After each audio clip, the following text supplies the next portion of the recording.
ತೆಲಂಗಾಣದ ಜನರಿದ್ದ ಬಸ್ಸೊಂದು ಈಗ ಸೌದಿ ಅರೇಬಿಯಾದಲ್ಲಿ ಆಕ್ಸಿಡೆಂಟ್ ಆಗಿರೋ ವರದಿ ಆಗಿದೆ. ಮುಸ್ಲಿಂ ಸಮುದಾಯದವರು ಉಮ್ರಾಗೆ ಹೋಗಿರ್ತಾರೆ. ಅಂದರೆ ಇದು ಹಜ್ ಅಲ್ಲ, ಹಜ್ ಬೇರೆ, ಉಮ್ರಾ ಬೇರೆ. ಉಮ್ರಾ ಅಂದರೆ ಮಕ್ಕಾ ಮದೀನಕ್ಕೆ ಯಾತ್ರೆ ಅಂತ ಹೇಳ್ಬೋದು. ಉಮ್ರಾ ಮಾಡೋದಕ್ಕೆ ಯಾವಾಗ ಬೇಕಾದರೂ ಹೋಗ್ಬೋದು. ಆದರೆ ಹಜ್ ಮಾಡಬೇಕು ಅಂದರೆ ನಿರ್ದಿಷ್ಟ ಅಂತ ಟೈಮ್ ಇರುತ್ತೆ. ಬಕ್ರೀದ್ ಸಂದರ್ಭದಲ್ಲಿ ಹಜ್ಜನ್ನು ಮಾಡ್ತಾರೆ. ಉಮ್ರಾಗೆ ಮನಸ್ಸಿಗೆ ಅನಿಸ್ದಾಗೆಲ್ಲ ಮುಸ್ಲಿಮರು ಹೋಗ್ತಾ ಇರ್ತಾರೆ.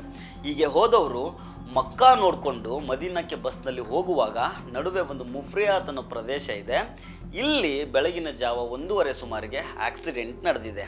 ಈ ಸಂದರ್ಭದಲ್ಲಿ ಬಸ್ನಲ್ಲಿದ್ದ ಪ್ರಯಾಣಿಕರು ಅಂದರೆ ಉಮ್ರಾ ಯಾತ್ರಿಕರು ನಿದ್ದೆ ಮಾಡ್ತಾ ಇರ್ತಾರೆ. ಡೀಸೆಲ್ ಟ್ಯಾಂಕರ್ಗೆ ಬಸ್ ಡಿಕ್ಕಿ ಹೊಡಿತದೆ. ಆಗ ಬಸ್ಗೆ ಬೆಂಕಿ ಹೊತ್ಕೊಳ್ತದೆ. ಯಾವ ರೀತಿ ಅಂದರೆ ನಿದ್ದೆ ಮಾಡ್ತಾ ಇದ್ದ ಅವರು ಹೊರಗಡೆ ಬಂದು ತಪ್ಪಿಸ್ಕೊಳ್ಳೋದಕ್ಕೆ ಟೈಮ್ ಕೂಡ ಸಿಗೋದಿಲ್ಲ.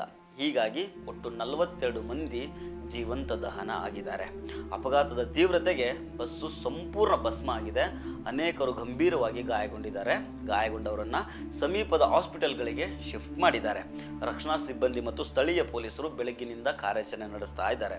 ಮೃತರಲ್ಲಿ ಕನಿಷ್ಠ 11 ಮಹಿಳೆಯರು ಮತ್ತು 10 ಮಕ್ಕಳು ಕೂಡ ಇದ್ದಾರೆ. ಈಗ ಸಾವನ್ನಪ್ಪಿರೋ ಉಮ್ರಾ ಯಾತ್ರಿಕರ ಬಗ್ಗೆ ಅಧಿಕೃತ ಮಾಹಿತಿ ಇನ್ನೂ ಹೊರಗೆ ಬರಬೇಕಾಗಿದೆ. ಅವರು ಯಾರು, ಯಾವ ಊರಿನವರು, ಎಲ್ಲ ಡೀಟೇಲ್ಸನ್ನು ಕಲೆ ಹಾಕ್ತಾ ಇದ್ದಾರೆ. ಮೋಸ್ಟ್ಲಿ 42 ಮಂದಿ ಪೈಕಿ ಎಲ್ಲರೂ ತೆಲಂಗಾಣದವರು, ಹೆಚ್ಚಿನವರು ಹೈದರಾಬಾದ್ನವರು ಅಂತ ಹೇಳಲಾಗ್ತಾ ಇದೆ.